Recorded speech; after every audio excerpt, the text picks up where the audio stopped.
Hello नमस्कार दोस्तों। Big boss 18 के इस सीज़न में घर के अंदर काफ़ी स्ट्रॉन्ग कंटेस्टेंट है। चाहे हम करणवीर मेहरा की बात कर लें, चाहे हम रजत की बात करें, विवन की बात करें, आ, अविनाश की बात करें, चाहत की बात करें। मुझे लग रहा है कि ये सीज़न अच्छा जा रहा है और हो सकता है आगे और भी अच्छा हो। अब जैसे कि बिग बॉस के इस घर के अंदर करणवीर को कहा गया कि भाई तुम पीछे पीछे बातें कर रहे हो। मुझे ऐसा लगता है कि इस पे भी करणवीर के पास एक रिप्लाई होना चाहिए था। हालांकि करण इस पे कुछ खास डिफेंड नहीं कर पाए, लेकिन डिफेंड करने का यहाँ पे मुझे लगता है जो करणवीर के पास एक पॉइंट था वो ये था कि अगर करण को कहा जा रहा था कि भाई आप सबको जा जा करके कहते हो कि इसने तुमको ये कहा, तुम आग लगाते हो, तो मुझे लगता है करणवीर को कहना चाहिए था कि जी हाँ बिग बॉस, मैं ये बात कहता हूँ, या फिर सलमान खान को कि हाँ मैं ये बात कहता हूँ क्योंकि मेरा ये ओपिनियन है और इस शो में ओपिनियन रखना ज़रूरी है। तो मैंने उस पॉइंट पे अपना ओपिनियन रखा कि हाँ भाई, अगर चाहत की लड़ाई हुई है तो चाहत के सामने मैंने ओपिनियन रखा कि हाँ चाहत वो चीज़ ऐसी थी और वहाँ पे तुम्हें आवाज़ उठानी चाहिए। अब अगर उस चीज़ को आप ले रहे हो कि मैं आग लगा रहा हूँ तो वो ले सकते हो, लेकिन मैंने अपना ओपिनियन सामने रखा। और मैं डायरेक्ट उसके पास बोलने के लिए इसलिए नहीं गया क्योंकि मेरा कोई लड़ाई नहीं थी उससे, लड़ाई चाहत की थी और ओपिनियन मुझे रखना था, तो मैंने चाहत के पास अपना ओपिनियन रख दिया था। तो इस तरीके से इसको डील किया जा सकता था, लेकिन हमें भी दिख रहा था कि किस तरीके से करणवीर मेहरा जो कह रहा था कि ऐसा है ऐसा है ऐसा है, तो वहाँ पे उस पॉइंट पे वो साफ लग रहा था कि करण चाहत के साथ जो भी हुआ उस बात को उठाना चाह रहा है और एक अपनी भी भड़ास उस बात में निकालना चाह रहा था। तो वहाँ पे करणवीर मेहरा तो पकड़ा गया।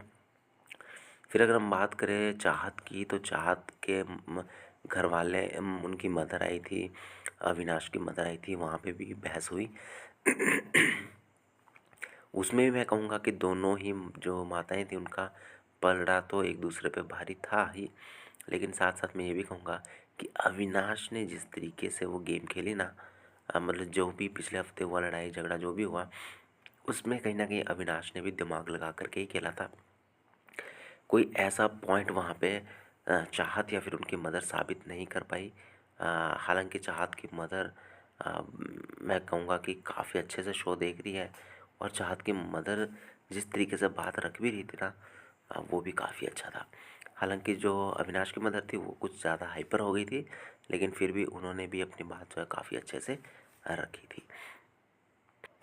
पिछले कुछ दिनों में विवन फ्रंट फुट पे तो हमें दिखाई नहीं दे रहे हैं, लेकिन विवन के अराउंड क्योंकि काफ़ी घर वाले घूमते हैं तो उस चक्कर में विवन दिखते हैं। लेकिन मुझे लगता है कहीं ना कहीं जिस तरीके का विवन को बिग बॉस किस घर में देखना चाह रहे थे वो शायद वो दिखाई नहीं दे पा रहा है। और वहीं अगर मैं बात करूं अदर कंटेस्टेंट की, तो उसमें से मुझे एक और कंटेस्टेंट जो है, जो लग रहा है कि शो के अंदर भाई धमाल कर रहा है। धमाल का मतलब है कि भाई सबको दिख रहा है इस बंदे में दम है, और वो बंदा है रजत दलाल। इस बंदे ने आग लगा के रखी है घर के अंदर, और घर के अंदर सलमान खान तक के सामने उस बंदे को आप कह सकते धमकी दे दी, या फिर कह दिया जिसने कहा था कि मैं फ़ोन करूँगा और माफ़ी मांगते फिरोगे। और यहाँ पे अगर हम बात करें तो रजत ने फिर से सलमान खान के सामने कह दिया कि मैं दम रखता हूँ और अभी भी कहता हूँ कि मैं इससे घर के बाहर सॉरी बुलवा दूँगा 15 दिन के अंदर अंदर, अगर ये ऐसी तरह की अकड़ रखता है कि मुझे फ़ोन आएगा और मैं सॉरी मांगूँगा, बल्कि मैं इससे 15 दिन के अंदर सॉरी मंगवाने का दम रखता हूँ। तो ये एक स्टेटमेंट कहना, और वो भी सलमान खान के आगे, बहुत बड़ी बात है। आपको क्या कहना कमेंट बॉक्स में लिखिए, सब्सक्राइब करें। मिलते हैं नेक्स्ट वीडियो में। धन्यवाद।